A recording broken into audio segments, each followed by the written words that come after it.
Buenas tardes. ¿Cómo vamos?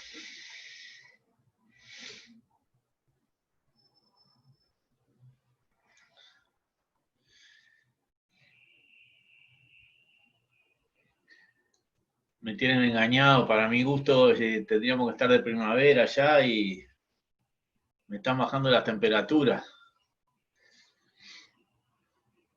En fin.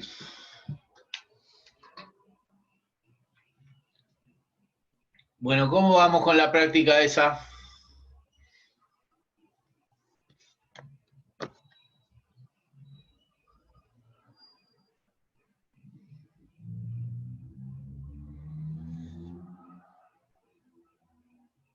Silencio, silencio.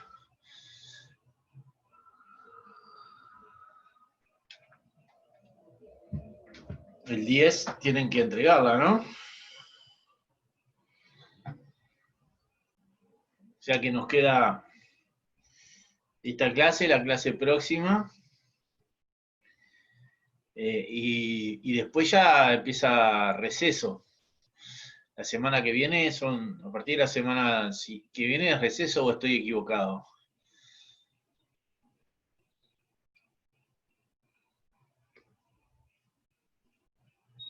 Ya hay que preparar las revisiones. En eso estamos nosotros. Estamos viendo ya de preparar las preguntas correspondientes para la revisión.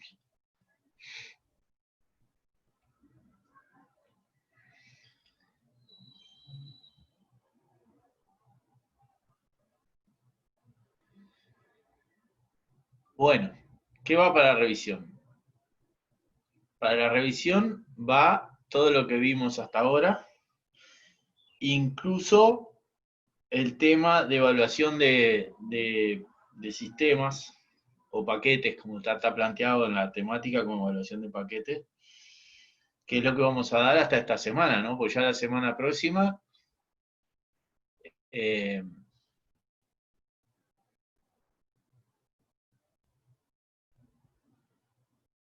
para la semana próxima ya no tenemos clase. Con respecto a las notas de las prácticas, sí, lo único que esperemos tener las correcciones a la brevedad. Por lo general nosotros en las correcciones de las prácticas lo que hacemos es dar la nota y no especificamos detalles de cómo fue la corrección a la interna, ¿no? Tengan presente que son muchas y que en general lo que hacemos es tratar de ser expeditivos en las correcciones también. Pero bien, yo lo que tengo visto respecto a las tareas que ustedes hacen en las entregas, por lo general están bien. O sea, algunos siempre están un poco mejor que otros. Y son solo algunos casos que se nota que no le pusieron ninguna gana, ¿no? Por lo general, aquellos casos en los cuales no le pusieron ninguna gana es donde bajamos las notas específicamente. En los demás, yo al menos tiendo a, si identifico, aparte la idea mía es que el conocimiento ustedes lo van adquiriendo con el trabajo que van realizando y con la atención en las clases que están. Entonces, si ustedes concurren a las clases y bueno, yo tengo conciencia de que son ustedes los que están yendo a clase, vamos a decir que soy bueno en eso, ¿no? Trato de favorecerlos, porque entiendo que la evaluación parte de justamente del compartir en clase, de estar en clase, de compartir situaciones. Ustedes vieron que hay muchas cosas que comentamos en clase que no están específicamente en los materiales. Yo se los dije desde el primer día, ustedes lo que tienen es la posibilidad de aprovechar a los docentes para hacerles preguntas, además del área de conocimiento que se esté tratando en cada oportunidad, sobre situaciones concretas que están ocurriendo. Ustedes lo han hecho, muchos de ustedes se han preguntado situaciones. No hemos compartido hasta ahora ninguna experiencia de ustedes en cuanto a trabajo, situaciones que les haya pasado en el trabajo. Esto en el ámbito de las clases presenciales, como que se sueltan un poquito más y ahí ustedes comparten un poco más de sus propias experiencias, incluso con intereses de mejorar los ámbitos en los cuales se están trabajando. Bien. Bueno, entonces fuimos conversando ahora sobre algunos aspectos administrativos. Vamos a avanzar un poquito entonces respecto a lo que tenemos por delante, que es la evaluación de sistemas. El tema acá nosotros lo tenemos planteado como evaluación de paquetes contables. El concepto es el siguiente: más allá de evaluación de paquete contable, yo generalizo el concepto, digo, es evaluación si quieren, de paquetes o de sistemas o aplicaciones. A los efectos es un concepto genérico, pero es más amplio hablar de evaluar sistemas o evaluar aplicaciones que evaluar paquetes contables, porque el paquete contable al fin y al cabo es una de las tantas aplicaciones que nosotros podemos incorporar en términos tecnológicos a la gestión empresarial o la gestión de las organizaciones, para ser más amplio aún, como ya he conversado con ustedes en su oportunidad, lo que significa esto. O sea, porque el trabajo en la gestión organizativa y en la gestión va más allá del concepto de la empresa.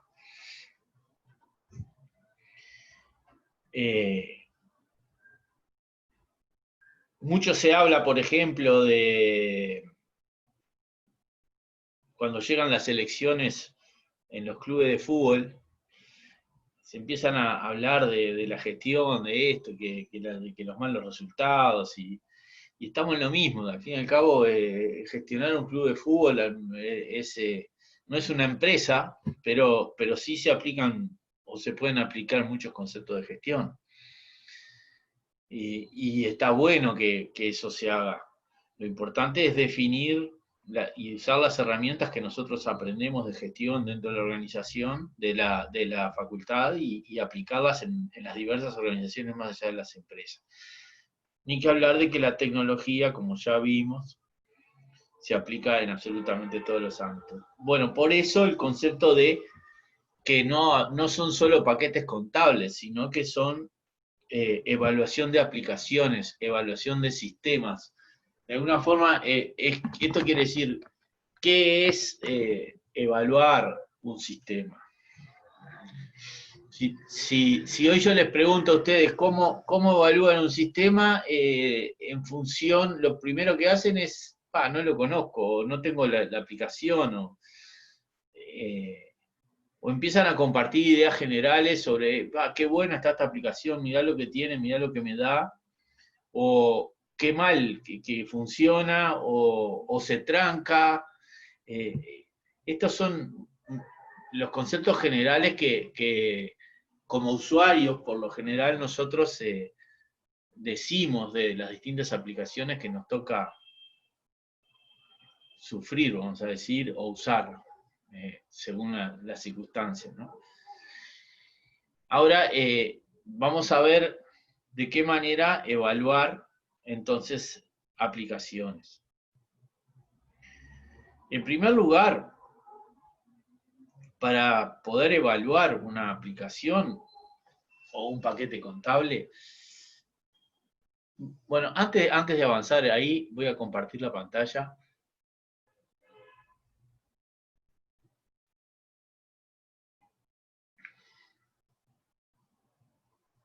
Y acá,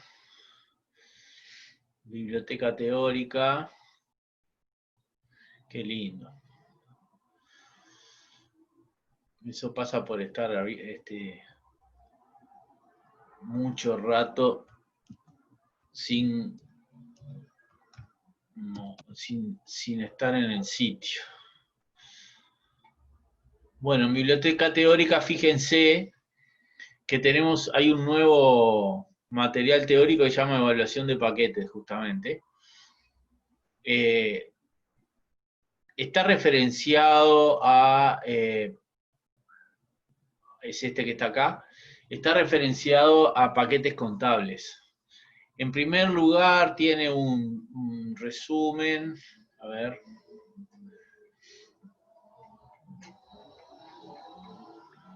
Y después tiene una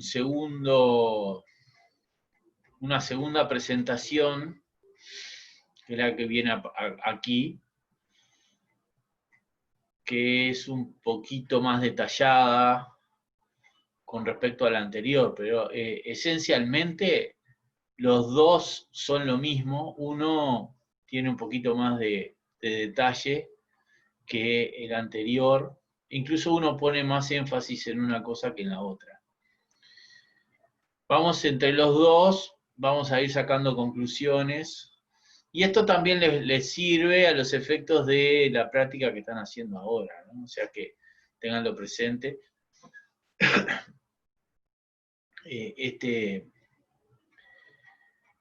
Este material les sirve, ¿no? Y como decía, no se queden con el concepto de evaluación de paquetes contables. Piénsenlo como esta es una metodología de evaluación de sistemas. Bueno, y vamos a avanzar en esto, entonces.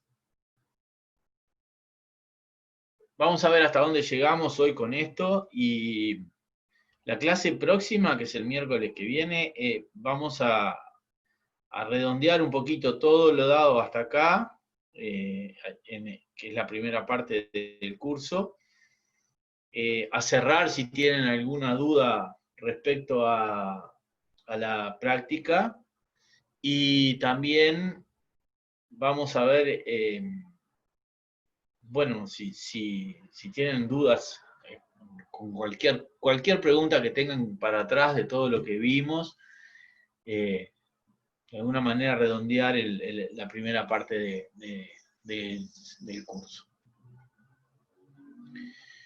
Bien. Hecha la digresión de que vamos a trabajar sobre esta metodología como términos generales, ahora nos enfocaremos un poquito en lo que se nos presenta en el material, haciendo los comentarios que correspondan respecto a la digresión general. Lo primero que se plantea acá, en el material es de qué viene la contabilidad. Y hay una definición de la contabilidad, qué es la contabilidad y sus funciones, y las principales necesidades que satisface la contabilidad. Entonces, en una primera instancia, esto que está planteado como introducción, algo que ustedes ya lo vieron en otras materias de para qué está la contabilidad, es una breve descripción del concepto de la contabilidad y qué es lo que satisface y para qué está. Bueno, esto mismo es lo que ustedes se tienen que plantear para cualquier sistema. sea, ¿para qué está el sistema CRM? ¿Cuál es el objetivo del sistema CRM? ¿Para qué está el sistema integrado de gestión? ¿Cuál es el objetivo del sistema integrado de gestión en términos integrales, generales? O sea, ¿para qué está el sistema de gestión comercial? ¿Cuál es el objetivo del sistema de seguimiento de expedientes? ¿Cuál es la función principal que brinda los sistemas de información geográfica? ¿Cuáles son sus funciones sustantivas de cada uno de ellos? ¿Para qué está el sistema de gestión de activos? De vuelta, ¿qué utilidad? Nosotros tenemos que ser capaces, en cada una de estas situaciones, que son las que nosotros vamos a evaluar, porque lo que estamos acá es planteándonos la situación de evaluar. Evaluar que un paquete que vamos a instalar, un paquete que está funcionando, o un sistema que vamos a comprar. Estamos haciendo una evaluación justamente con un sentido de uso relevante, ¿no? Así que lo primero es que ustedes tienen que ser capaces en al menos media carilla o tal vez un poquito más, poder expresar el concepto sustantivo del sistema que van a evaluar. Eso es sumamente relevante, ¿no? Acá, entonces, en este caso, estamos hablando de un sistema de contabilidad y se hace referencia a que la contabilidad ha pasado a cumplir un rol considerable en la función de apoyo a la organización que permite tener información útil para la toma de decisión, planificación y control. Después va una definición de qué es la contabilidad, un poco más técnica, que eso también se podría buscar siempre. Y a las funciones principales. ¿Cuáles son las funciones principales de la contabilidad? Según lo que expresa acá, el registro de las operaciones y la preparación de informes internos o externos, entre ellos los estados contables. Bien, entonces, como vemos, esto es una breve descripción de qué es lo que hace el sistema de contabilidad. Esta breve descripción le permite a un tercero que no tiene ni la más remota idea de lo que es la contabilidad, de qué viene el sistema que va a tratar de considerar, ¿no? Ahora, ustedes piensen que están haciendo un informe de evaluación de un sistema para presentar a la dirección de la empresa. Y que la dirección de la empresa no tiene ni idea de la técnica de la contabilidad, ni de qué viene el sistema de contabilidad. La dirección de la empresa lo que le va a ser importante es tener claro la evolución de los resultados y la evolución de la situación patrimonial.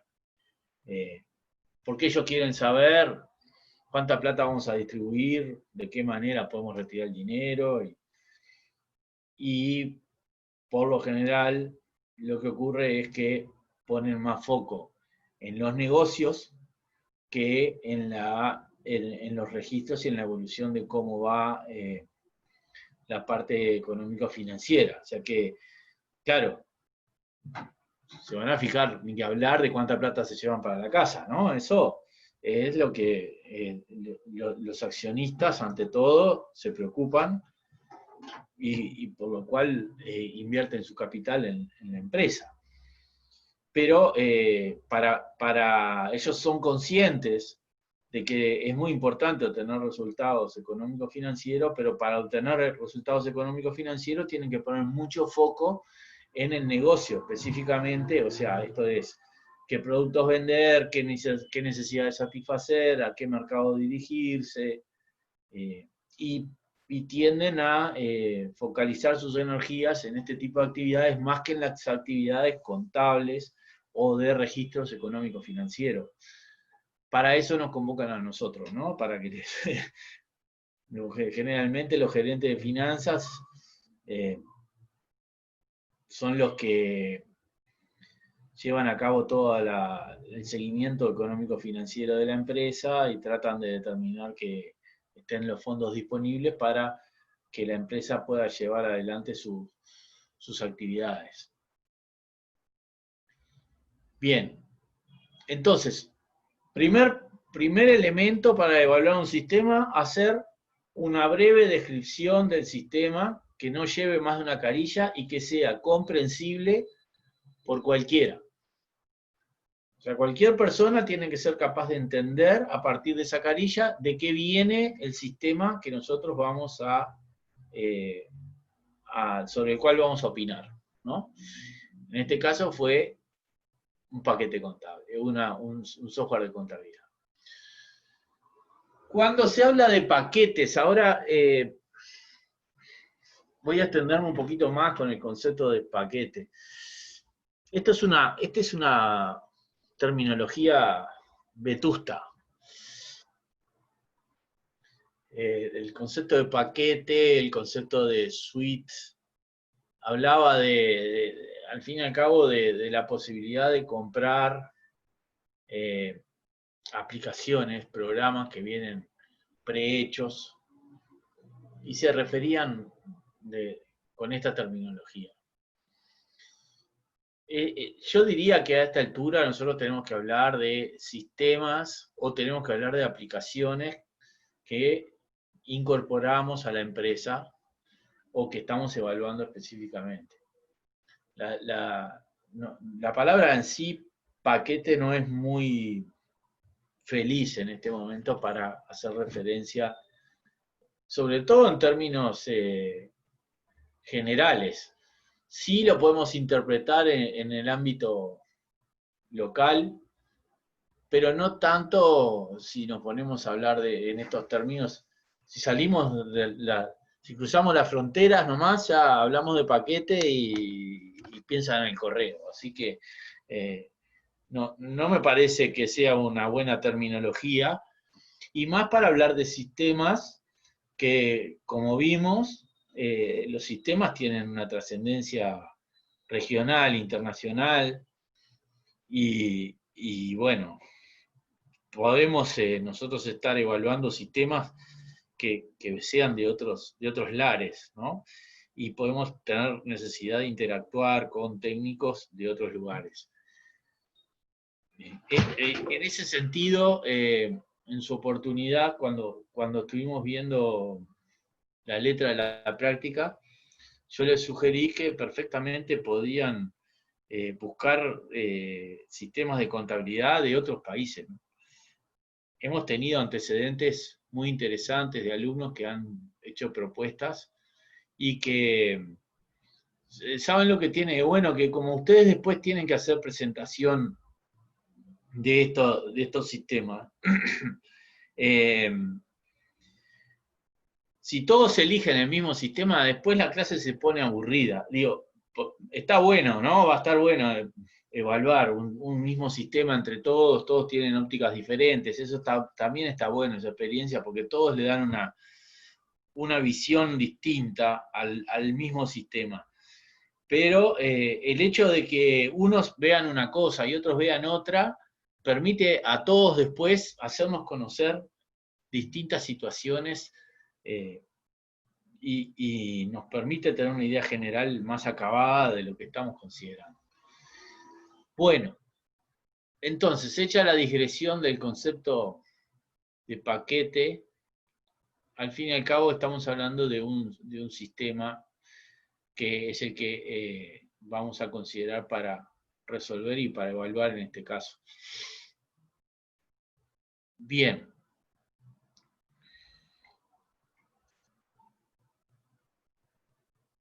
Cuando llega, ahora empezamos en la etapa de evaluación. O sea que primero hicimos la cartita a los reyes, no, todavía no era la cartita a los reyes. Dijimos, bueno, vamos a evaluar un sistema con estas características sustantivas, que lo que hace esencialmente el sistema es facturar, por ejemplo. un concepto muy global, muy general. Pero entonces no alcanza con eso, sino que nosotros tenemos que hacer un detalle un poco más acabado de lo que queremos evaluar. No puede ser que sea una apreciación subjetiva.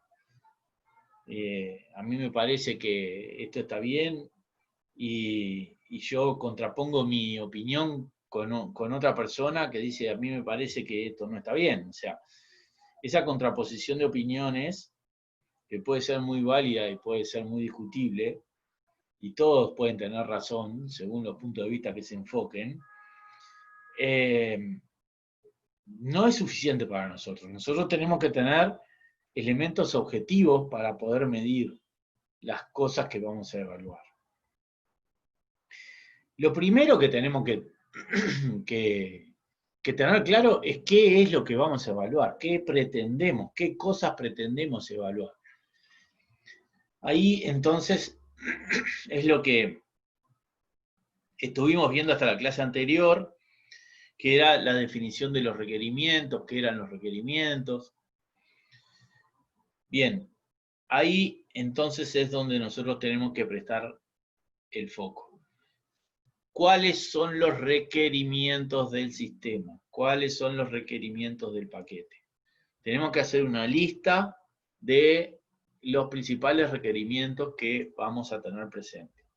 Por ejemplo, en la clase pasada estuvimos trabajando un ejemplo relativo a la seguridad interna de la organización y terminamos haciendo una lista de, no me acuerdo si eran 8 o 9 requerimientos. Y para cada uno de esos requerimientos incluso vimos que podíamos hacer una definición más precisa y tal vez definir, si se quiere, 3 requerimientos más chiquitos por cada requerimiento más grande. Como verán, acá estoy haciendo una especie de dimensionamiento de importancia donde definimos un conjunto de requerimientos globales y para cada requerimiento global tiene un conjunto de requerimientos pequeños. Nosotros lo que vimos en el ejemplo fue el dispositivo de control de acceso y ahí vimos justamente para la identificación del acceso, que era un requerimiento del sistema, el sistema tenía que tener la habilidad de identificar el acceso a los usuarios. Para cada una, para la situación de identificación de acceso como requerimiento global, vimos que había 3 requerimientos más chiquitos, más definidos en una forma más específica, que los habíamos dibujado por los casos de uso. Esos 3 requerimientos eran sobre los cuales nosotros pedíamos mayor precisión y teníamos mayor definición de expresión clara, explícita, de qué es lo que hacían y cómo funcionaban. Todo eso lo habíamos resumido para cada uno de ellos en una planillita muy prolija, muy lindo codificada, que tenía un conjunto de pasos, que medía incluso los tiempos de cuánto se demoraba en hacer un paso u otro paso, que tenía alternativas de seguimiento. Pero partiendo de vuelta de lo más relevante, fuimos trabajando y vimos que teníamos una lista, si se quiere, resumida de 8 o 10 requerimientos y para cada uno de ellos una lista más detallada. Para cada requerimiento de esos teníamos 2 o 3, por lo tanto podíamos armar una lista más detallada de casi, podríamos pensar, 30 requerimientos, ¿no? Cuando estemos evaluando sistemas, que es de qué se trata esta unidad, es cómo evaluar un sistema, nosotros podemos complicarnos la vida bastante o podemos hacerla fácil. Esto quiere decir que podemos evaluar los requerimientos a un nivel global. Nivel global no significa ir a la definición del sistema, que es la carilla primera, sino ir a la lista de los Reyes Magos con los 8 o 10 requerimientos sustantivos y concentrarnos en esos 8 o 10 requerimientos sustantivos, o podemos ir a un nivel más bajo e ir a estudiar, por ejemplo, esos 8 o 10 desagregados en sus componentes, y podríamos tener una lista de 24, 25, 30 requerimientos más definidos en forma explícita, y hacer la evaluación. ¿Qué grado de alcance vamos a tomar para hacer la evaluación? Bueno, ahí va a estar en nuestra definición profesional, justamente, y que eso va a venir dado por el contrato que nos pidan. Supongamos que nosotros somos unos consultores que nos piden, porque el que nos contrata no sabe nada de nada, no tiene condiciones de evaluar nada, dice, a ver, contador, por favor, ¿me puede evaluar este sistema? ¿Qué le parece? Y bueno, ¿cómo querés que te lo evalúe? Y bueno, con un nivel de profundidad que me permita tomar una decisión clara con respecto a si le sirve o no a mi organización. Bueno, pero mirá que eso, ahí hay que contestar, pero mirá que eso primero que nada requiere unas reuniones contigo y con tu equipo en el cual yo pueda definir con claridad los requerimientos que hacen falta que debería tener el sistema. Tenemos que ponernos de acuerdo cuáles son más importantes que otros, y una vez que tengamos esa lista y que ustedes la hayan avalado, yo después puedo analizar los sistemas que están disponibles y solamente chequear que tienen esos requerimientos, o si no, puedo ir más allá y es para cada uno de esos hacer un análisis específico y ver de qué manera es que es cumplido ese requerimiento. Si es cumplido en los tiempos que espero, si es cumplido cumpliendo condiciones técnicas o no que nosotros impongamos, eso habrá que definirlo. Entonces, el tema del alcance de la evaluación, no hay una receta mágica que diga se tiene que hacer con este nivel de alcance. Va a depender de las circunstancias y también de las disponibilidades temporales y de los recursos con los cuales nosotros contemos para poder hacer esa evaluación. Así que, definido entonces a ver si vamos a hacer como el otro día, porque te voy a ir haciendo un esquema.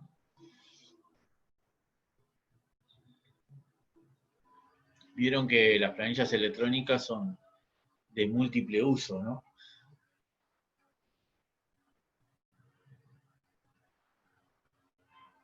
Vamos a dibujar acá.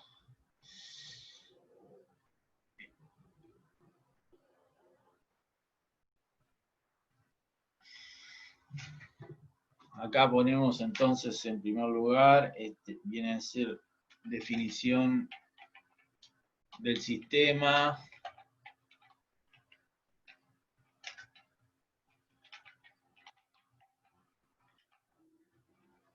Objetivos que satisface.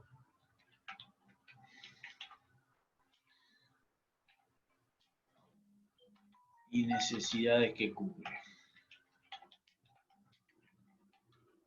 Este es la cartita, la primera cartita que dijimos que, ya que estamos a poner acá.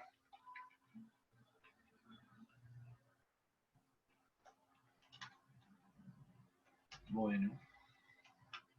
Teclado, ¿cuál es? Ahí está. Una carilla. Vaya resumen, ¿eh? En segundo lugar, entonces dijimos que teníamos que hacer una listita. Tenemos que hacer una listita.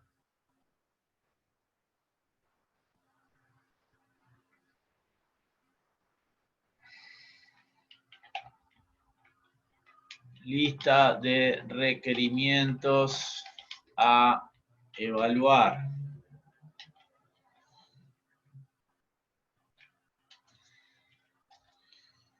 Ya que estamos, ponemos amplia, reducida o con amplio nivel de detalle. Un amplio nivel de detalle. Un amplio detalle.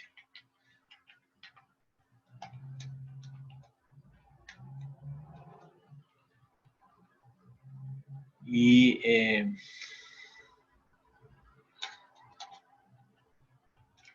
negociar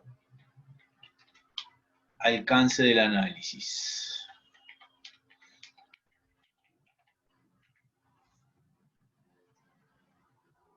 Así que venimos bien. Acá vamos a ponerle otro dibujito más, ya que estamos para los dibujitos. Profesor, cuando se hace el negocio del alcance del análisis, va a depender de la empresa, qué recursos tenga, qué tiempo tenga, ¿no? Ahí entran lo que habías nombrado. Sí, va a depender de la empresa y de ti, porque tú también vas a tener tus propias limitaciones para poder hacer un análisis muy profundo o tener un equipo con el cual poder hacer ese análisis. Entonces, es justamente cuando digo negociar es ponerse de acuerdo entre ambas partes hasta dónde trabajar en eso. ¿Se entendió? O sea, como dijiste vos, si qué nivel tomar de los requerimientos, si el global tomar los principales o tomar los más, los desglosados de los principales, de los sustantivos. Claro, ese es un primer nivel de alcance que está bien planteárselo así, y el segundo es, una vez que definiste ese nivel de alcance, es el grado de profundidad con que estudias cada una de las situaciones. Para cada uno de los requerimientos, hasta dónde te metes a estudiarlo. Porque una cosa es, hiciste la lista y te fijaste y dijiste, estamos, sigo, paso para el otro, ¿no? Esa es una manera de trabajar y es una manera de evaluar. Simplemente es chequear la lista. Pero un segundo nivel, por ejemplo, sería, mirá, dice que tiene emisión en PDF. Vamos a probarlo. Entonces, ¿de qué manera lo saca? A ver.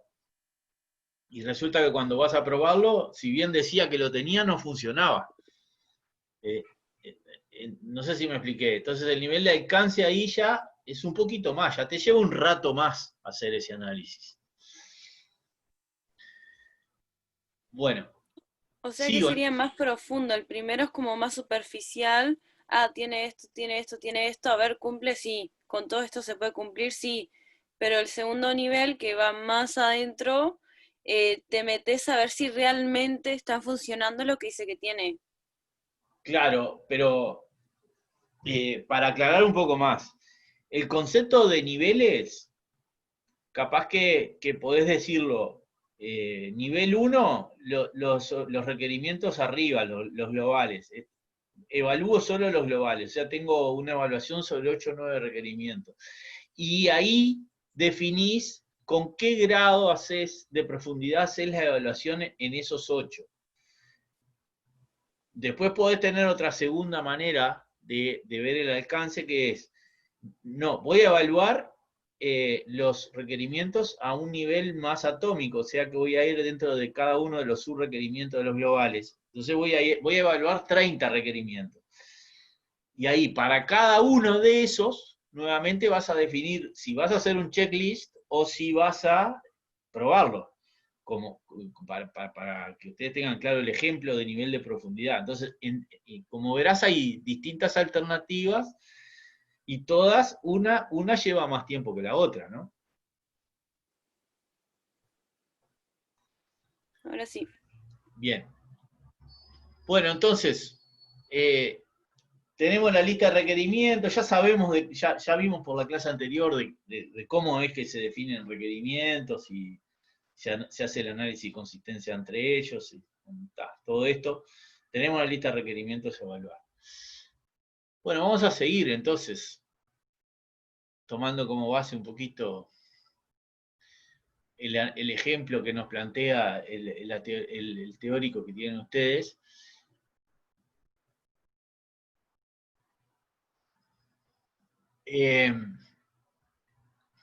Acá se hace una referencia a un poco a lo que estábamos hablando de la elección, que no tiene que ser en base a cómo es que nos venden, por ejemplo, por la publicidad, que se hace referencia acá.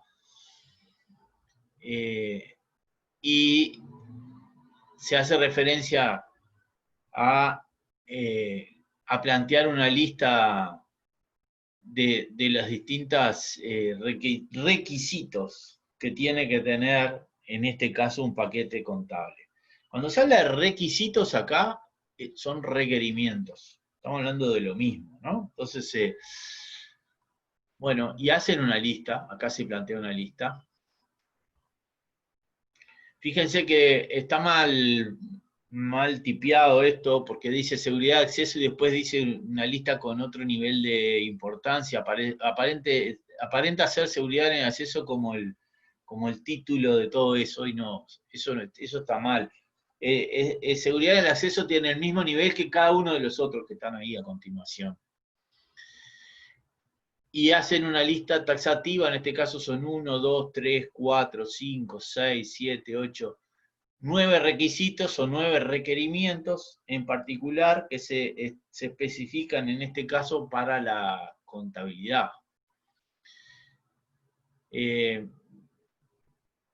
Bien. Vamos a entrar un poquito en detalle de estos requerimientos que hacen referencia acá. Seguridad en el acceso. Bueno, este es un requerimiento hoy en día imprescindible, porque debemos cuidar los activos de información, debemos ser muy cuidadosos con el manejo de los activos y de los datos en general. Entonces es imprescindible tener controles de acceso de quién usa los sistemas y de qué manera los usa, ¿no? Entonces, el requerimiento de seguridad, fíjense que va a ser un requerimiento común a cualquier sistema. Acá, ¿qué dice con seguridad en el acceso? Habla de asignarles claves y permisos y restricciones a los usuarios. Esencialmente es eso, ¿no? O sea, cada usuario va a poder hacer más o menos cosas según su rol, y ese rol que se puede predefinir, técnicamente se le llama perfiles de usuarios. Ustedes tienen usuarios, por ejemplo, administradores, usuarios que son, por ejemplo, administradores algunos pueden ser administradores de base de datos, otros pueden ser administradores de usuarios, otros pueden ser usuarios simplemente, otros pueden ser un rol de programadores, por ejemplo, que tengan. Entonces, a cada uno de esos conjuntos de usuarios lo llamamos perfil, y a cada uno de ellos le damos un conjunto de atribuciones de qué es lo que pueden hacer o no hacer. En general, en los sistemas de información de carácter administrativo, como estos que estamos viendo acá, por lo general tenemos de 1 a 3 niveles. Ya cuando hay más de 3 niveles, ya la cosa se empieza a complicar, pero 3 niveles de usuarios, ¿no? El usuario general, que por lo general tiene la facultad de leer, o sea, de hacer poca cosa. Después tenemos usuarios que tienen capacidad de operación casi total, y después tenemos usuarios que son superusuarios que pueden hacer cualquier cosa, ¿no? Entonces, en el sistema. En ese degradé puede haber más o menos. Y nosotros podemos, a través el sistema puede tener la posibilidad de administrar más o menos los roles de los usuarios, de los perfiles y los derechos que les damos. Pero para que ustedes tengan claro, entonces, la seguridad es un requisito, un requerimiento sustantivo que debemos pretender en cada uno de los sistemas que nosotros evaluemos. Hoy en día es imprescindible. El control mínimo que tiene que tener es el control de acceso, un control de acceso limitado a usuarios autorizados. O sea, no puede ser que sea un sistema sin control de acceso. Eso realmente es descuidar absolutamente el sistema de información. Bien.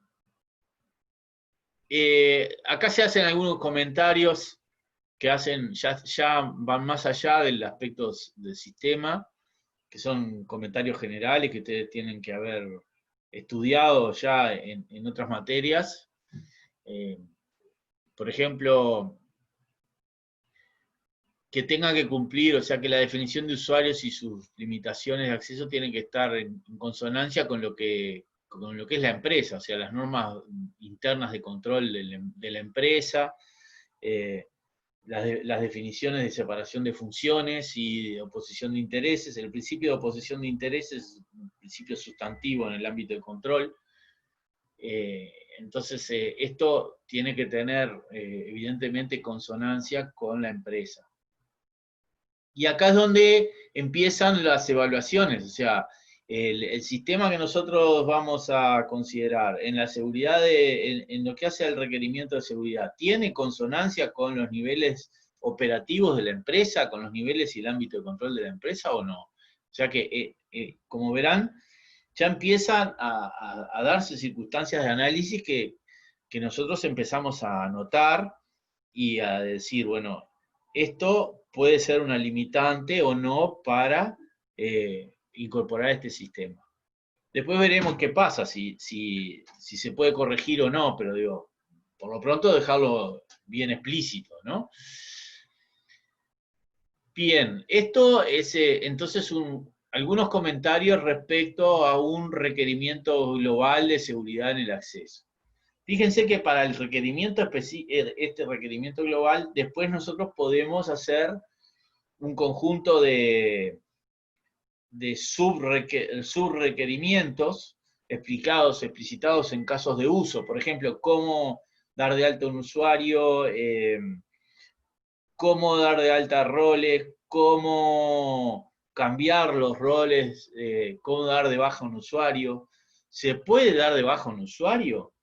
Esa es una pregunta que yo por definición ya les digo que no. O sea, ¿y por qué no? Porque salvo que el usuario no haya sido definido, pero nunca haya entrado y nunca haya operado en lo más mínimo. Pero desde el momento en que un usuario entró y miró, nosotros tenemos que saberlo. Entonces, si nosotros tenemos que saberlo, tener la habilidad de conocer que alguien estuvo visualizando la información, tenemos que poder identificar eso, y para eso tenemos que tenerlo guardado, registrado. Y eso lo vamos a poder hacer en la medida que tengamos el usuario registrado. Si lo damos de baja, si lo eliminamos, vamos a perder esa pista. Entonces, yo en principio diría, bueno, un usuario podemos dejarlo en una situación de inactividad, pero no darlo de baja. Hay que ver en esto, hay que ver especificidades técnicas internas de los sistemas, pero asegúrense de ustedes mantener la historia. Entonces, cuando están viendo el tema de seguridad de acceso, se cruzan este tipo de requerimientos. Bueno, sigamos con la lista que plantean acá. Respaldo y recuperación de datos. Otro requerimiento que también es común a todos los sistemas que nosotros vayamos a evaluar. ¿Qué pasa? En los hechos el respaldo de datos tiene dos niveles o se puede hacer en dos niveles. En primer lugar, cuando ustedes hacen un respaldo del disco duro o del disco que tienen ustedes en términos generales, lo que hacen es copiar todo su contenido de un lado para el otro. Ahí, esto es un respaldo funcional, tradicional, que tienen en general todos los sistemas, todos los departamentos y los centros de cómputo se aseguran de hacer respaldos globales, brutos, como este que estoy diciendo, de manera de en cualquier momento poder acceder a la información de los sistemas, más allá de que un sistema tenga o no gestión interna de respaldo y recuperación. Entonces, el segundo nivel es si un sistema tiene dentro propiamente una habilidad de respaldo y recuperación de datos. ¿Entendieron esto? O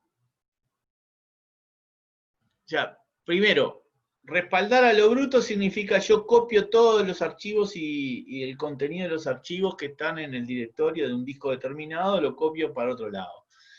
Ahí lo hago sin saber qué sistemas estoy copiando, ni desde el punto de vista cualitativo, nada. Entonces, pero estoy respaldando, al fin y al cabo estoy respaldando. Y la otra alternativa es, entro a mi sistema y desde ahí hago un respaldo. A ver si hacemos un paseíto acá. Por ejemplo, voy a entrar a una aplicación acá. Esta es una aplicación de la Dirección General Impositiva para la elaboración de declaraciones juradas, que es muy básico en su presentación, tiene la posibilidad de gestionar sujetos pasivos, la posibilidad de mirar declaraciones, ahí están todas declaraciones con un tipo de declaración por sujeto pasivo, acá hay una lista de sujetos pasivos, y después tiene acá otra opción que se llama utilitarios. Y en esta opción utilitarios, fíjense que tiene acá una opción que se llama copia de seguridad. Y restaurar copia de seguridad. Tiene las dos. Yo puedo, haciendo clic acá, me dice, para iniciar el respaldo, puse confirmar, no sé qué, me dice dónde va a ser el respaldo, confirma. Ahí se está haciendo el respaldo. Ya está hecho. O sea, yo lo que hice fue hacer el respaldo desde dentro de la aplicación. Esto es una manera. Ahora, otra manera es, yo lo que hago es, copio todo esto. A ver, copio todo esto. Donde en una carpeta nueva, en este caso, pongo acá nuevo, carpeta, y le llamo respaldo. Acá.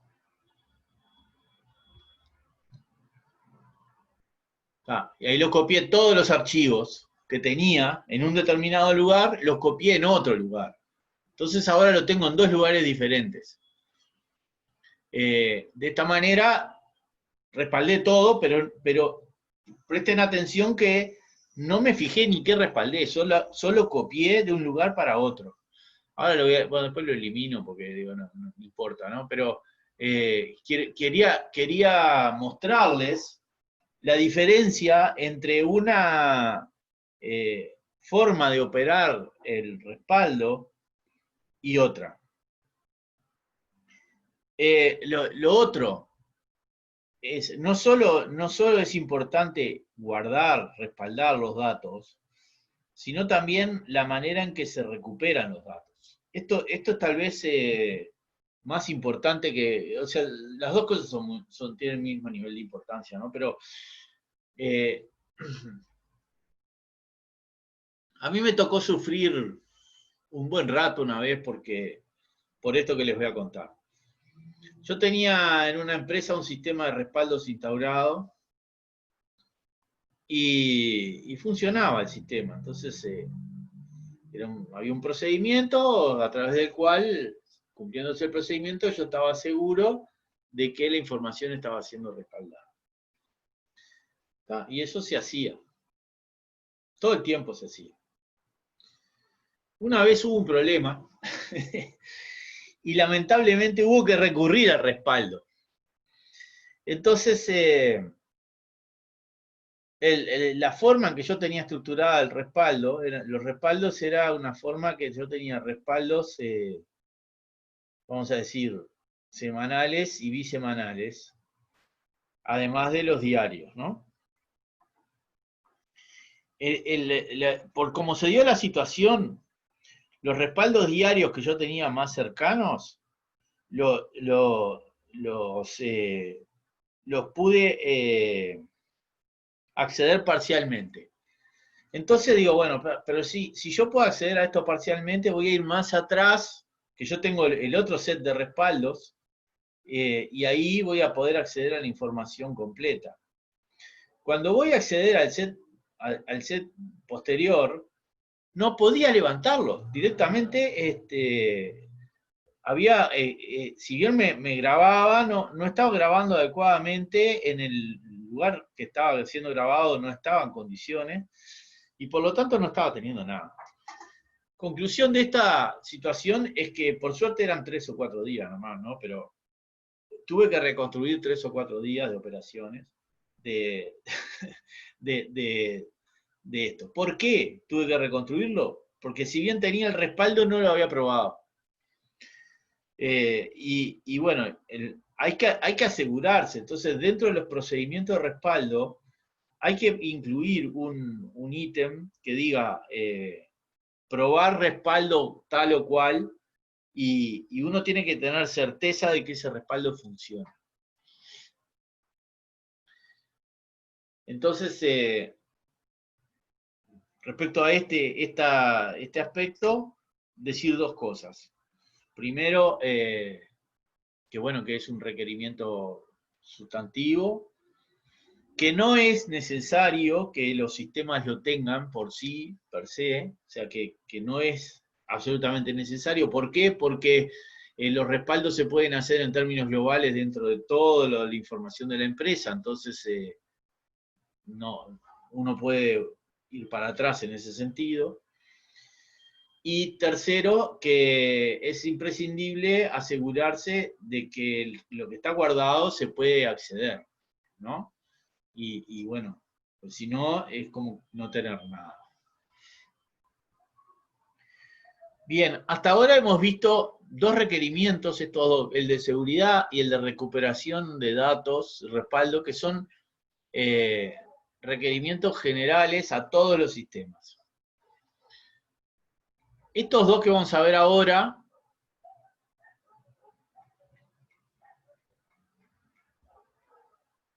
2, 3, 4, todos, prácticamente todos, salvo algunos más adelante, siguen siendo requerimientos de carácter general.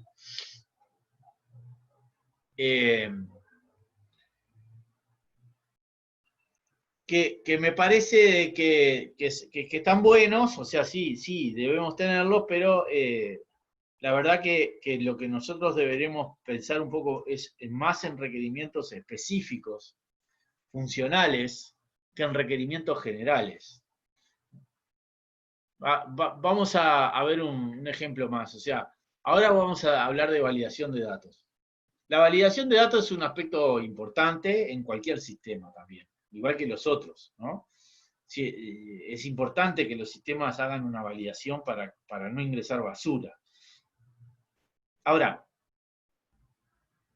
todos los sistemas pueden tener validación de datos, pero no todos los sistemas hacen contabilidad. Con esto lo que les quiero decir, no estamos poniendo el foco en lo importante que era la carillita, ¿no? Entonces, los requerimientos que ustedes tienen que evaluar, si bien tienen que ser de este tipo, como los que están planteados acá, más que nada tienen que ser requerimientos funcionales. Son aquellos requerimientos que hacen a lo medular que tiene que hacer el sistema. La verdad, o sea, yo ahora les mostré el ejemplo del respaldo de un sistema de la DGI para elaborar declaraciones juradas. Que a mí me importa poco que lo tenga. Es más, lo usé con ustedes para que ustedes vieran cómo es. Yo no lo uso, porque yo respaldo todo junto, en una forma global, utilizando, y dentro del sistema global uso ese respaldo. Para ese sistema a mí no me hace falta el requerimiento de respaldo y restauración de datos. Hay otros sistemas que sí, pero para ese no. Entonces, sepan separar qué es un requerimiento que está directamente vinculado al sistema que quieren evaluar, de requerimientos generales. Si ustedes se basan estrictamente en el teórico por lo que estamos viendo acá, son requerimientos generales. ¿Se entiende esto? Denme alguna pista.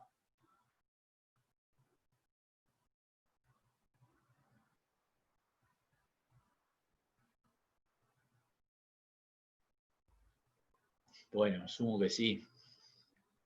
Ah, ahí está. Bárbaro. Muy bien, entonces. Perfecto. Bien. La validación de datos.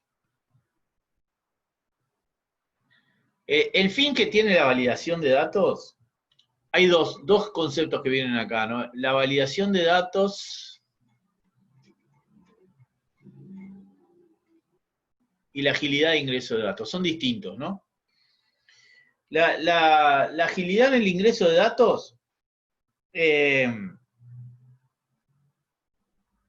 esto es un requerimiento que hace a la performance, ¿no?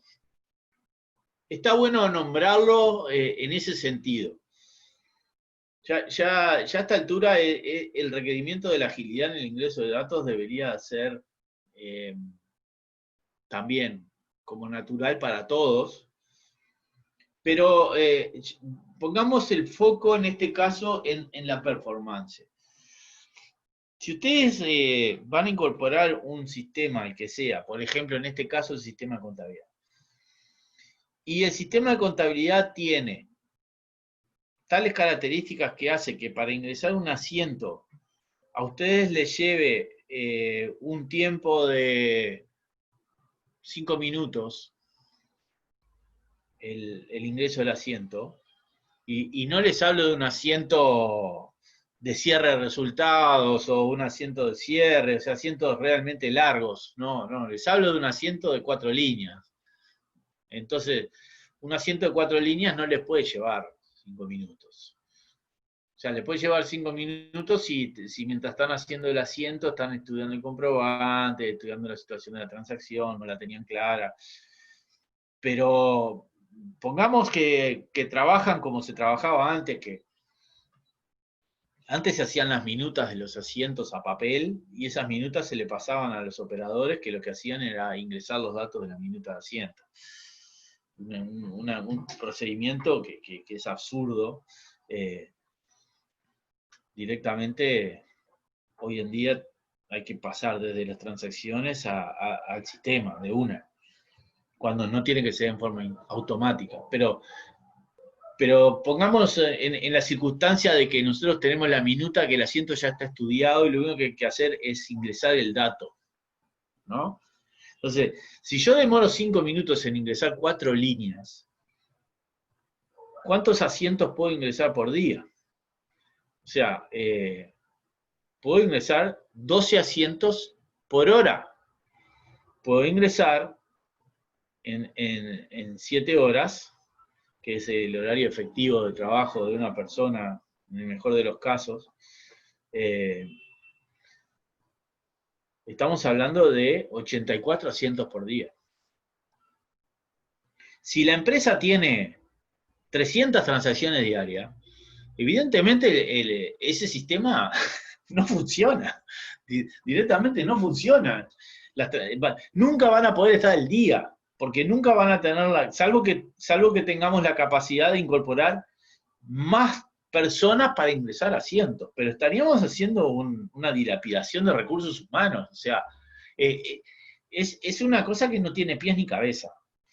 Así que, como les estoy poniendo este ejemplo y lo estoy llevando a un tono de sátira ya, fíjense ustedes lo que es entonces relevante para medir una performance de entrada. Puede ser una performance de salida también. O sea, al fin y al cabo, ustedes están, en este caso, incorporando un requerimiento de performance.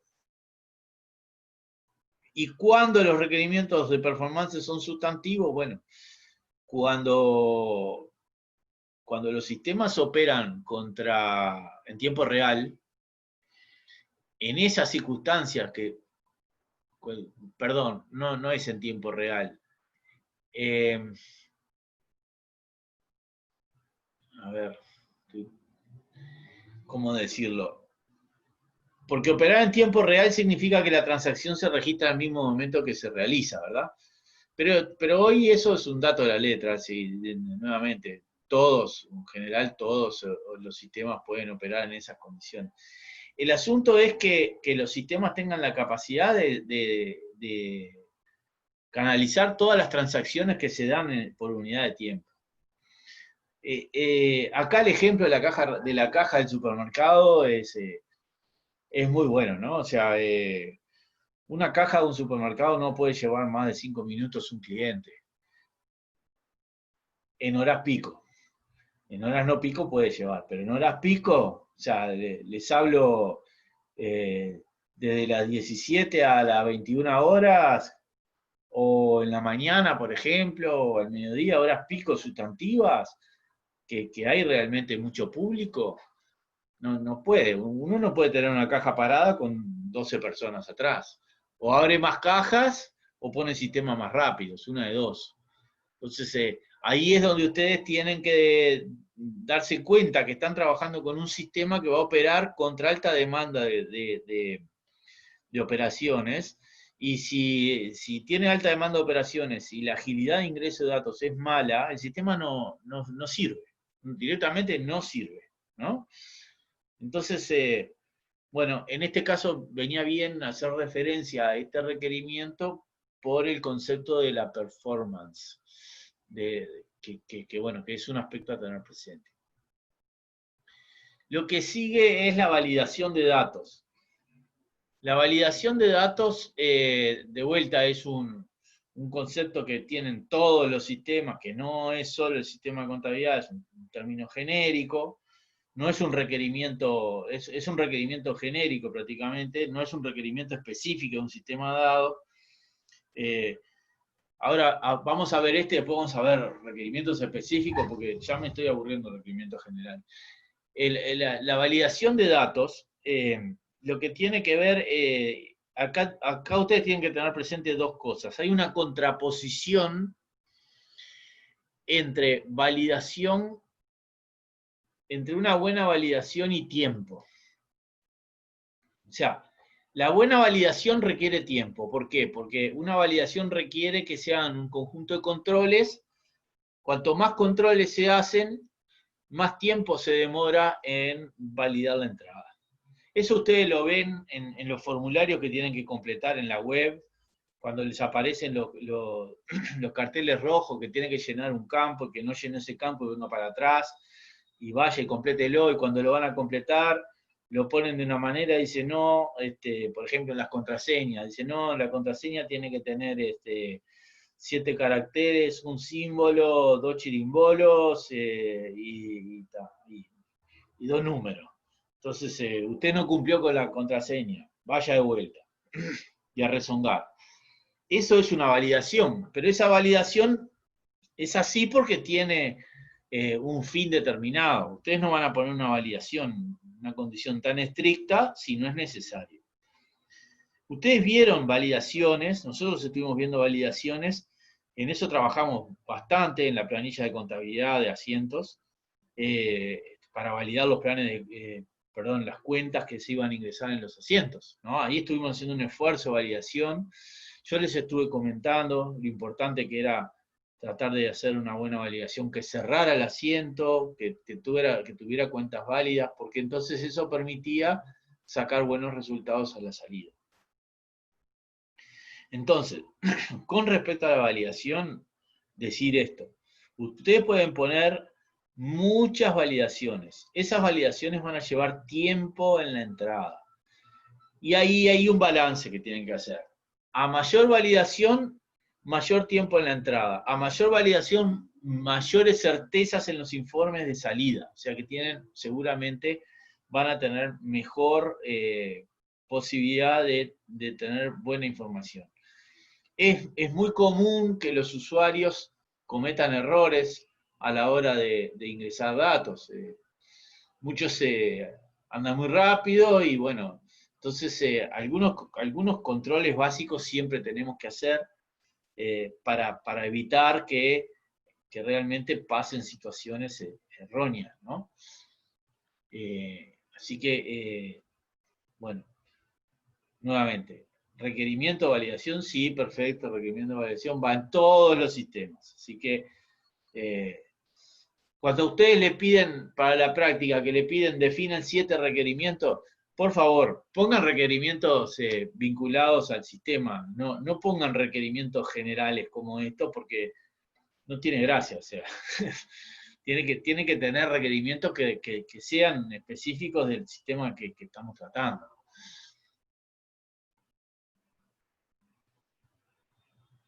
Bueno, me salteo todo eso.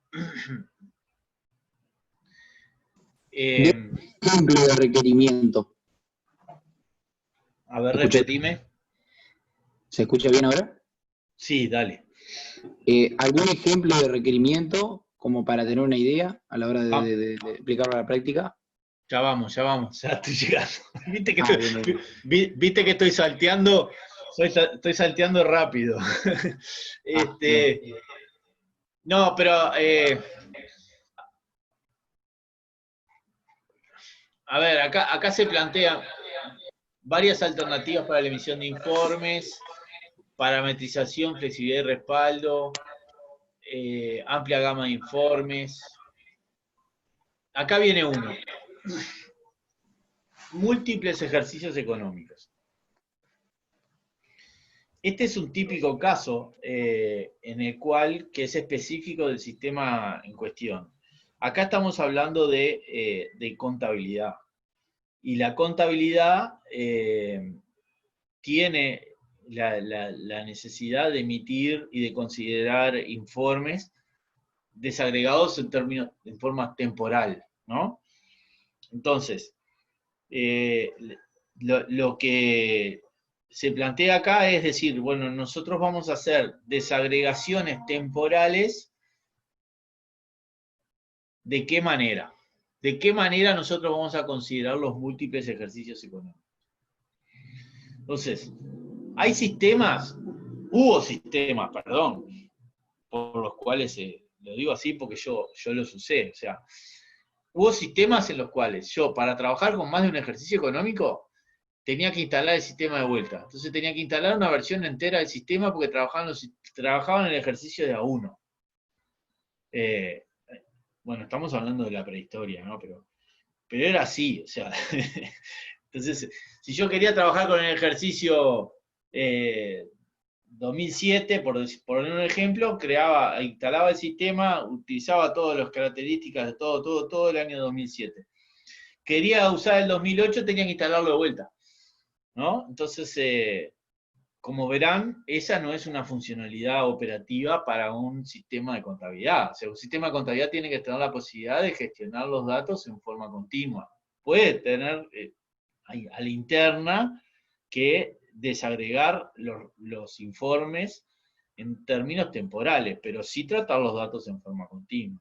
O sea que este es un requerimiento sustantivo del sistema, o sea, cómo vamos a considerar en el tiempo los datos que vamos a ingresar.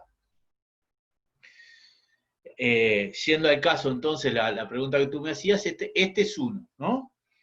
Después, A ver qué más.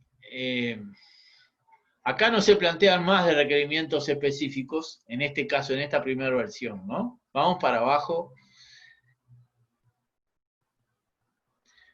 Acá sí se definen, en el segundo punto se definen, por ejemplo, además de los múltiples ejercicios económicos, dos requerimientos más. Uno es la posibilidad o no de gestionar más de una empresa a través del sistema. ¿Cuándo tiene sentido esto? O sea, ¿cuándo yo voy a requerir que el sistema se pueda utilizar en más de una empresa? Primero, si nosotros estamos evaluando un sistema para ser instalado en una empresa única que tiene muchas sucursales, yo no necesito que sea multiempresa. Porque si bien la empresa puede ser muy grande y puede tener muchas sucursales, es una sola empresa. Entonces, no hace falta que sea multiempresa. Ahora, si yo estoy trabajando... Distinto sería un estudio contable, por ejemplo. Ahí está. Ese es un ejemplo muy, muy interesante y es así. O sea, si tú estás trabajando en un estudio contable y vas a utilizar un sistema de contabilidad para muchos clientes, entonces sí, entonces corresponde. Es un requisito sustantivo que vos puedas utilizarlo en más de una empresa, ¿no? Otro caso de uso de múltiples empresas es cuando ustedes trabajan en un grupo económico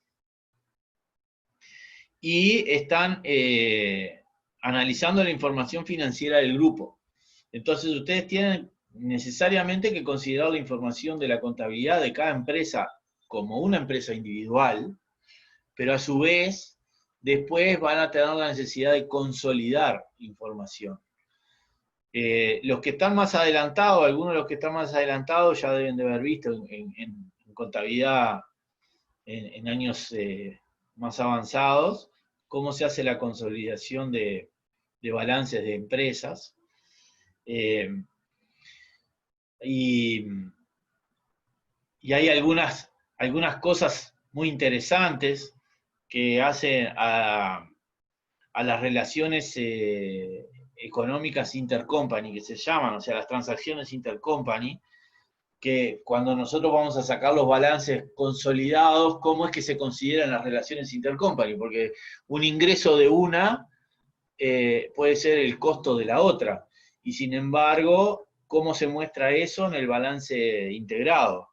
Entonces, ese tipo de consideraciones hacen al tipo o sea, la consideración de balances múltiples empresas, o sea, del sistema de contabilidad con una opción de gestión de múltiples empresas.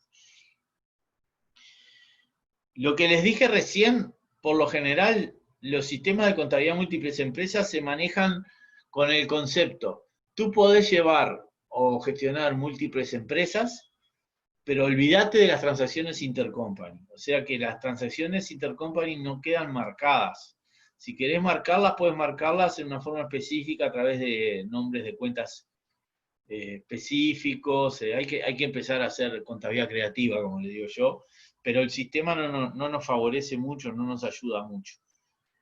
Hay sistemas que sí lo hacen, los RP más avanzados tienen esto, el tema intercompany es el ABC, porque piensen ustedes una empresa como J. Edwards, o como SAP, o como NetSuite de Oracle, en general las empresas que brindan servicios de sistemas integrados de gestión o RP para empresas multinacionales, las multinacionales en sus casas centrales lo primero que van a querer es tener la información del grupo y no me vengas con historias, o sea, no me hagas hacer un esfuerzo inconmensurable para yo poder hacer la consolidación de todos los balances, ¿no? Porque lo que quiero es andar más rápido, andar bien rápido yo en la generación de los balances y de las consolidaciones. Entren si quieren a cualquiera de las empresas del Estado. A cualquiera no, porque hay alguna que no tienen que no tiene ninguno, ¿no? Pero hay varias empresas del Estado que tienen participación en muchas sociedades anónimas. Y cuando ustedes van a ver los balances de las empresas del Estado, van a ver que está el balance integrado y el balance de las sociedades por separado, o sea, de cada una de las sociedades por separado. Y acá también, de vuelta, es necesario entonces tener sistemas que permitan esa consolidación. Este es uno de los requerimientos, por ejemplo, que nosotros podríamos pedir al sistema de contabilidad, que fuera múltiples ejercicios económicos, multiempresa. Acá viene un tercero, que también es funcional específico, que es el multimoneda.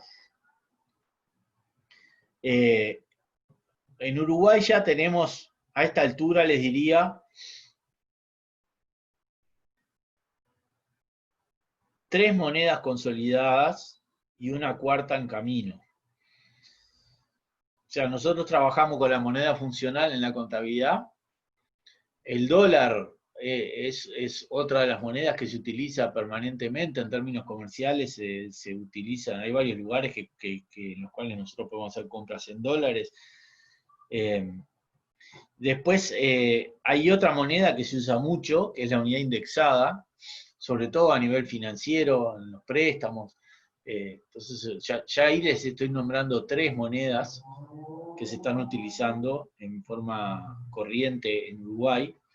Y en algunos ámbitos hay alguna otra, como los euros, por ejemplo, las empresas importadoras, o empresas que están vinculadas a grupos económicos o a empresas internacionales que necesitan expresar su contabilidad en otras monedas.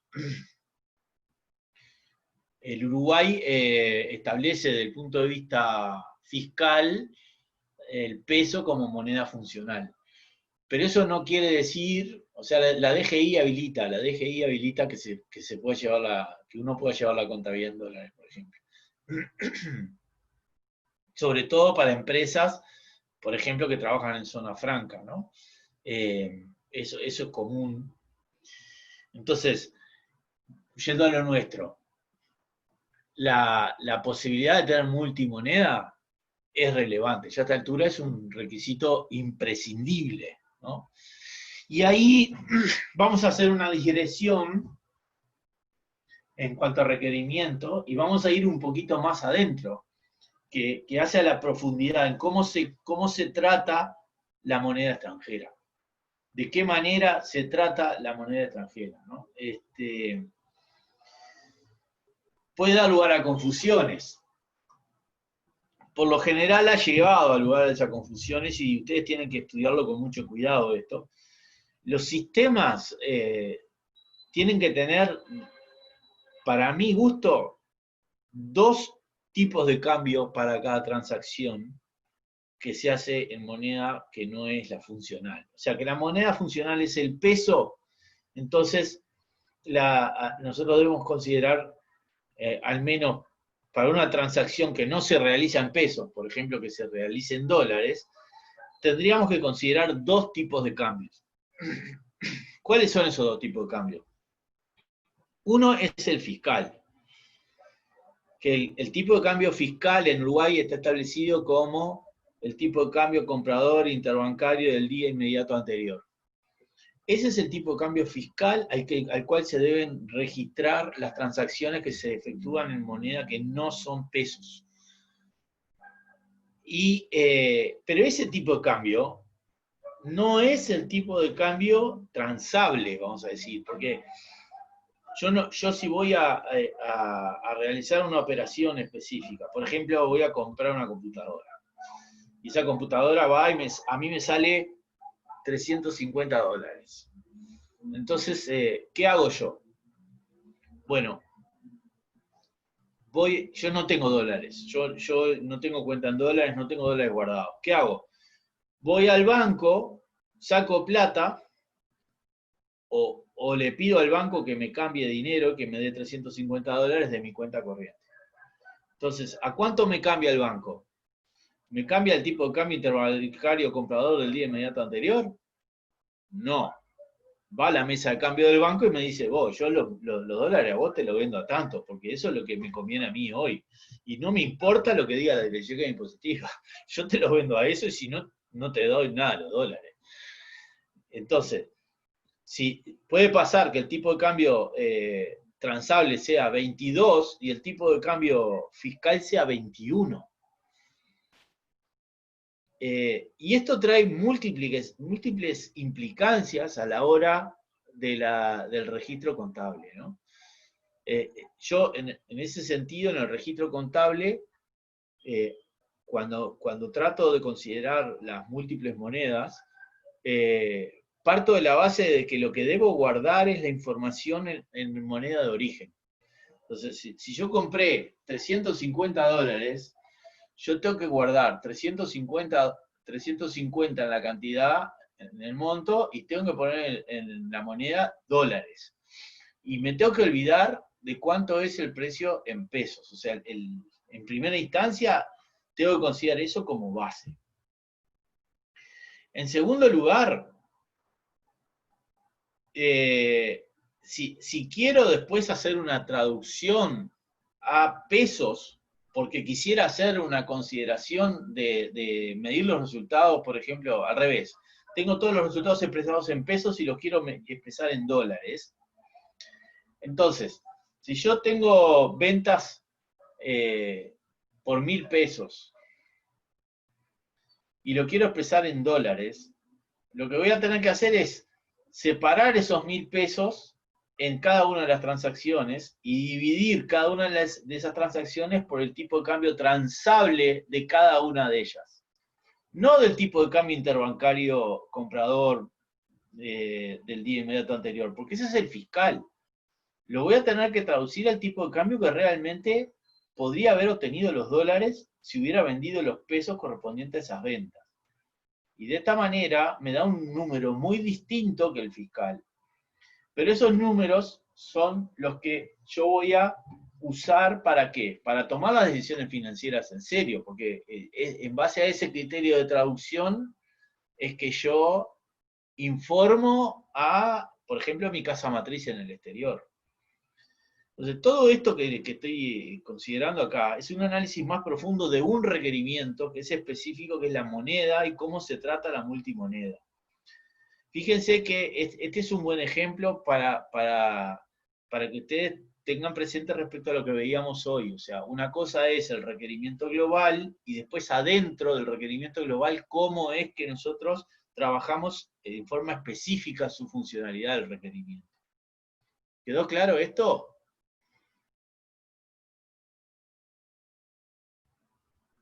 Bueno, parece que sí, porque no hay, Sí. No hay comentario. Sigo entonces. Vimos 3 por ahora. Bueno, acá dentro de seguridad, ahí arriba hay uno que dice, se controlan los accesos al sistema y dice logs o pista de auditoría. Los logs o pistas de auditoría, que al fin y al cabo significa decir quién hizo qué, en qué oportunidad, es muy importante a la hora de la auditoría, justamente, del sistema de la auditoría del balance. Entonces, cuando ustedes sean auditores, van a mirar esto. Y van a pretender que el sistema de información con el cual se elaboró la contabilidad que ustedes están auditando tenga estos logs, que les permita saberlo. Entonces, esto hace a un requerimiento específico, tal vez, que puede ser considerado un requerimiento funcional de la contabilidad, las pistas de auditoría. Bien.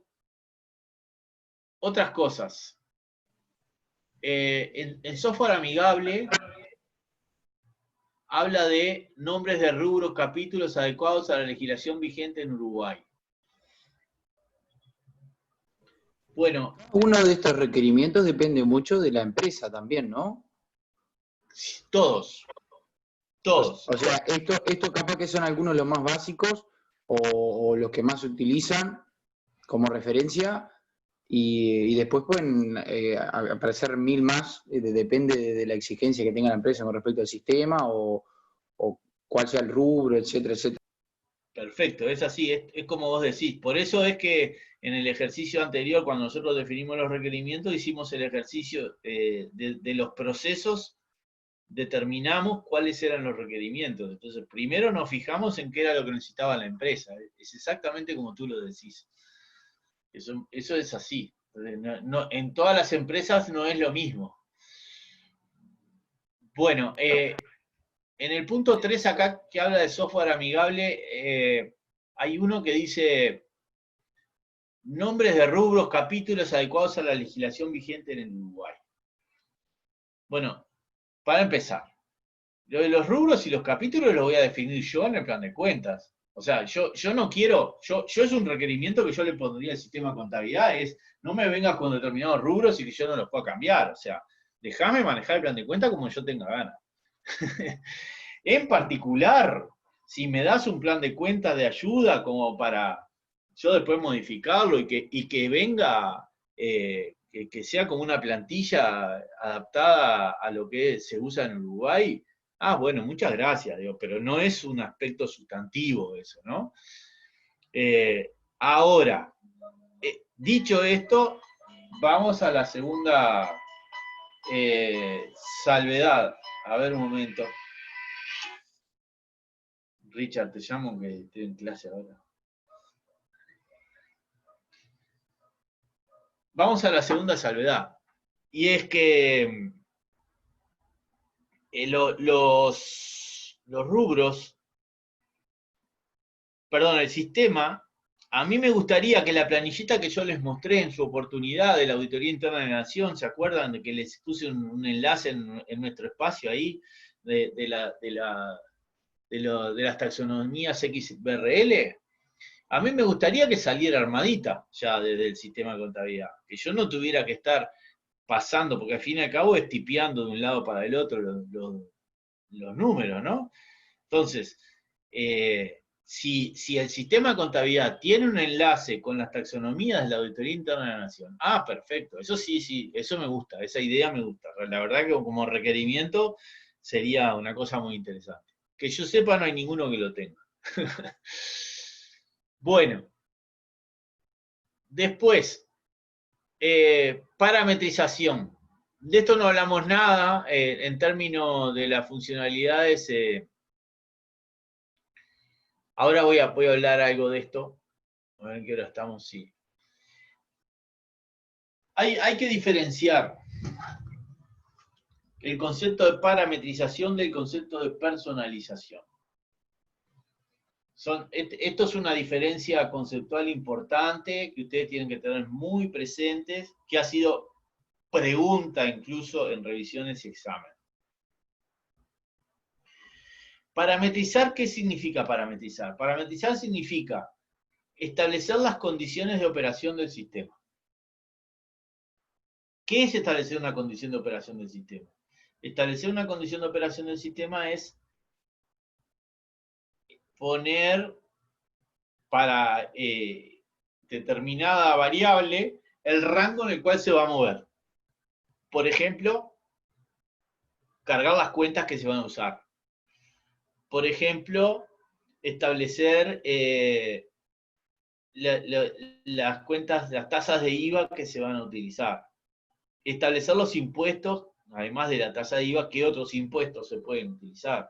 Establecer las monedas que se van a utilizar, porque puede tener múltiples monedas, pero yo elijo trabajar solo con 2 o con 3. Eso significa parametrizar, o sea, significa establecer el rango de valores sobre los cuales va a operar el sistema. En esto que les estuve comentando recién, yo no hago nada que no esté ya preparado en el sistema. O sea, el sistema ya trae la funcionalidad, o sea, el requerimiento de gestión de multimoneda ya viene dado. Yo lo único que hago es elijo las monedas y le digo voy a trabajar con estas, pero el sistema ya me lo permite. O el otro ejemplo, cargo las tasas de IVA y el IVA, pero el sistema me permite cargar el impuesto y me permite cargar las tasas. o cambio las cuentas, todas las que sean, pero el sistema me permite manejar las cuentas.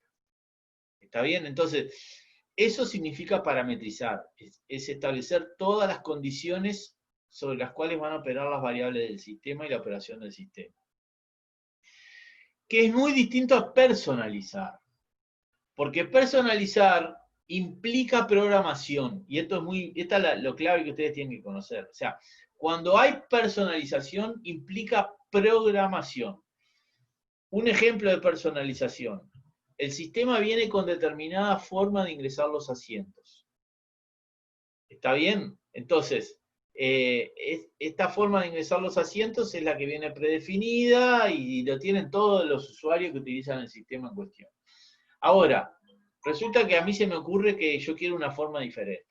Yo quiero, en vez de ingresar el debe a la izquierda y el haber a la derecha, yo quiero ingresar el haber a la izquierda y el debe a la derecha.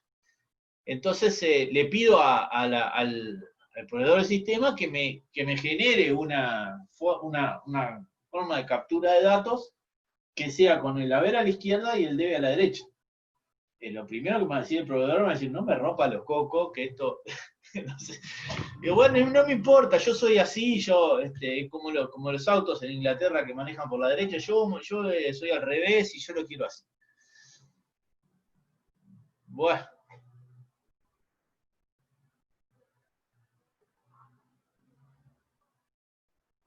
Hola, ¿están ahí? Sí. Ah, perfecto, algo pasó acá que, bueno. Entonces, les decía, esto es personalizar, implica que el proveedor me tiene que programar algo que que no estaba dado. ¿tá? Entonces, ténganlo bien presente. Bueno, yendo a requerimientos específicos, acá se plantea entonces dentro de parametrización varios precios, varias tasas de IVA.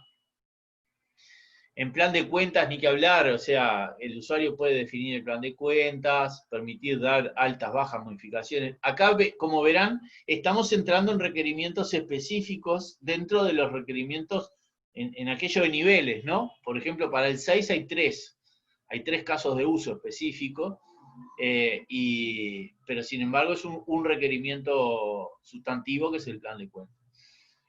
Después hay acá hay otros específicos que hace a los asientos y los libros, o sea, que permite realizar asientos, que controla que el asiento cierre, que controla que el asiento cierre sería un requerimiento específico dentro del concepto de validación de datos, un subrequerimiento de validación de datos, de entrada de datos, ¿no? Lo mismo, el ingreso de asientos es ágil y tiene los controles adecuados, estamos hablando de lo mismo.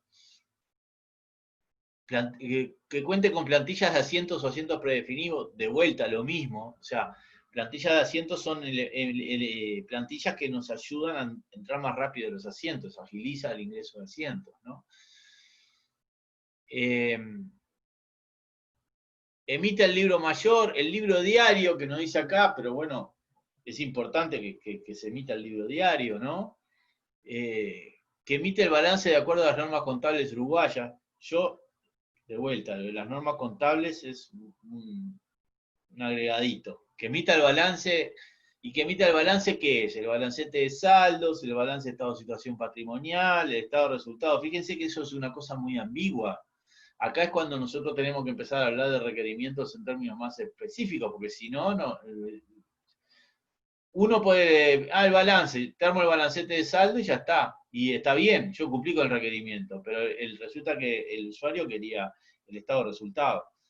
Y sin embargo, el dueño quería el estado de situación patrimonial. Está mal eso. Entonces, bien, ¿qué más? Algunos detallecitos ahí, plantea, avisa si no hay una empresa abierta antes de hacer un asiento. Eso es un aspecto funcional, operativo, vamos a decir, ¿no? Se plantean algunos requerimientos adicionales. ¿Qué son los requerimientos adicionales? Son aspectos perfectibles que de repente no son necesarios, pero bueno, si los podemos lograr mejor, ¿no? O sea, gráficas de varios tipos, de buena calidad, y posibilidad de insertar archivos con imágenes. Bien, y después, acá se habla de situaciones de borde.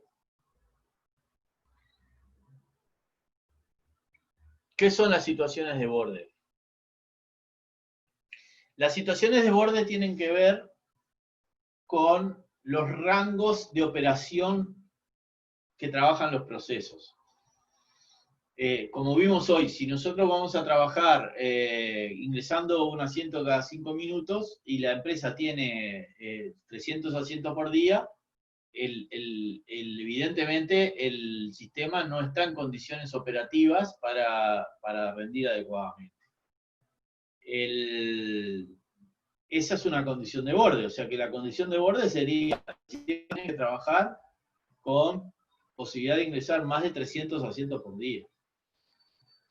¿Tá? Entonces, eso es relevante. Después, ¿cuántas cuentas va a trabajar el sistema? Otro de los aspectos relevantes. Yo no puedo trabajar con un sistema que me diga, el sistema va a trabajar solo con, no sé, con 50 cuentas. Eso es algo que es mínimo, ¿no? Un sistema, hoy en día un sistema contable debería trabajar con un número ilimitado de cuentas. Igual se puede establecer por lo menos un límite para control, ¿no? ¿Cuántos registros habilita el sistema? Ahí esto está dado por las condiciones operativas de cómo se guardan los datos y de qué manera se guardan los datos. Y por lo general, por ejemplo, si un sistema utiliza un motor de base de datos y ese motor de base de datos tiene límites determinados como tamaño máximo de base de datos interna y dentro de cada base de datos a su vez tiene tamaños máximos de tablas, ahí se puede llegar a establecer la cantidad máxima de registros que se pueden guardar en una base de datos, en ese motor de base de datos. Entonces, estas son cosas que por lo general no se hablan, pero son muy importantes tener presente, porque después que pasa el tiempo y no fueron considerados a la hora de determinar los requerimientos de dimensiones, resulta que la empresa se ve obligada, a ver, por ejemplo, yo te doy la solución para trabajar con 30.000 clientes por mes. El sistema funciona, opera, perfecto. Ahora, esos 30.000 clientes por mes generan a razón de 100 registros por mes cada uno, o sea, 30.000 clientes por 100 registros, son 3 millones de registros mensuales. Y eso multiplicado por 12, ¿no? Estamos en 36 millones de registros anuales. Eso es un volumen de datos muy importante. Entonces, yo tengo un sistema que lo opera, pero resulta que no tiene, el sistema no tiene, ahí sí es importante aquello que estábamos viendo de la recuperación de datos y guardado, restauración de datos y respaldo de datos. El sistema no tiene una buena gestión interna del manejo de los datos que se está trabajando. Y puede partir de la base de que puede trabajar con todos los datos históricos permanentemente. Y trabajar con todos los datos históricos permanentemente en sistemas de ese tamaño como el que le estaba diciendo a ustedes, se hace inoperable a veces, porque no se acceden a las consultas son demasiado largas, no se puede acceder a las cuentas corrientes, porque las cuentas corrientes, acceder a todos los registros de un cliente lleva mucho tiempo, ni que hablar de sacar informes de saldos desagregados por mes de todos los clientes, que son informaciones que son relevantes. Bueno, ahí hay que utilizar otras estrategias. El sistema requiere de un data warehouse, que se llama, que ayuda de enlace y de soporte para la extracción de datos. Entonces, todo esto surge del análisis de las situaciones borde que se plantean acá y que les acabo de dar algunos ejemplos. Bueno, vamos a ir quedando por acá. Ya en la clase próxima voy a plantearles el resumencito final de cómo termina esto de la evaluación de sistemas.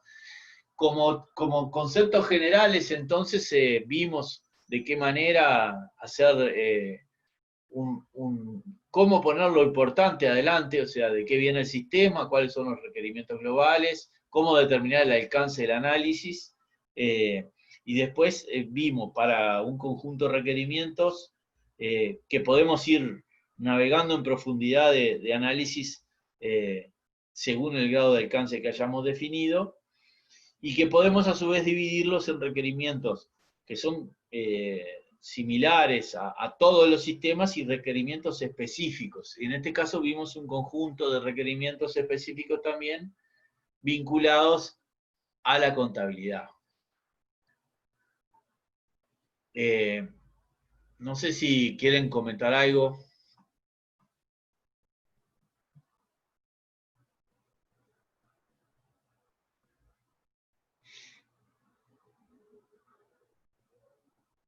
A ver, vamos.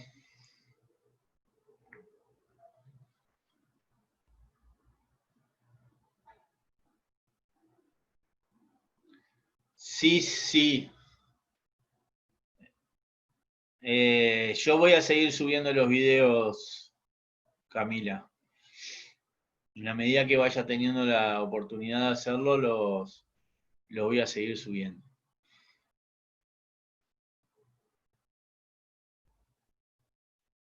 Espero que los miren después.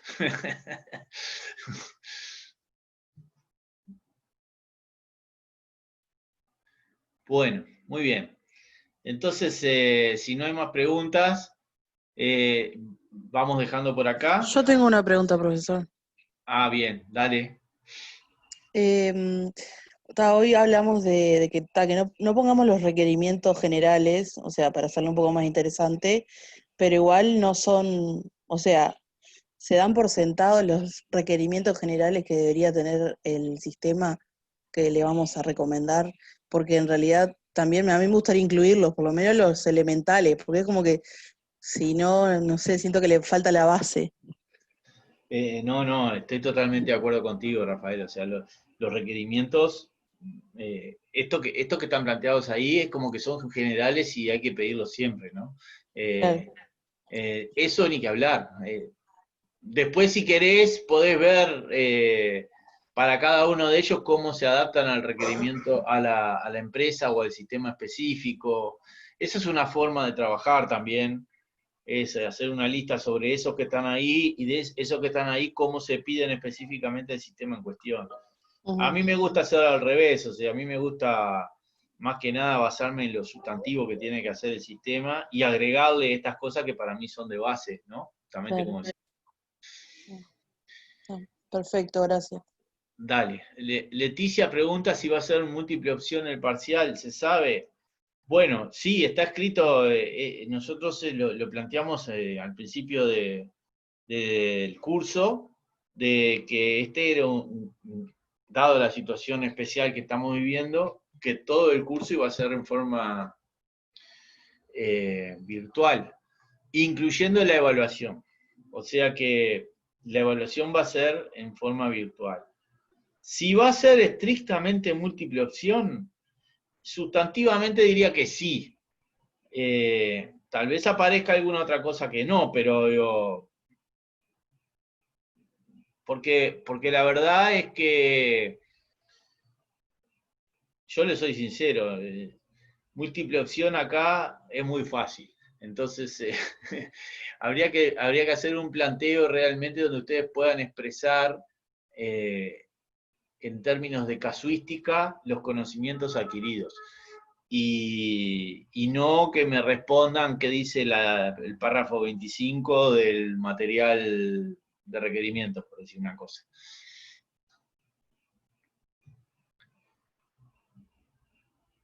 Bueno, a ver si juntan dudas para el miércoles, de todo, de la práctica, de todo lo que vimos hasta ahora. ¿Ah? Que pasen lindo. Gracias, profe. Chao. Chao.